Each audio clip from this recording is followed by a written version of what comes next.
Yan, dahilan dito, kaya tumutunog yan. Yan, ito. Kaya pala, kanina po ko, dating ganyan. Okay. Hey guys, good afternoon. Dito nga tayo ngayon sa elevator ulit dahil meron tayong assessment.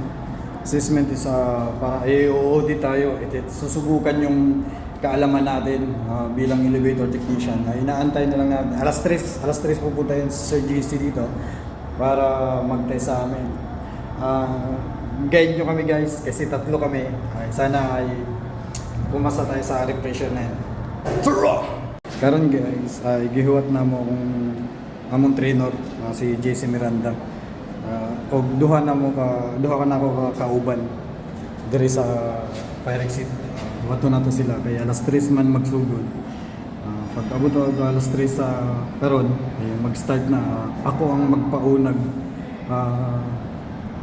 assessment. Sunod na yung duha. Ako kasi excited kay pakita natin i-perform nato na kung kabalo ba tamo troubleshooting, MBM at saka safety. Unta makabalo ta. Maura na atong hibawan.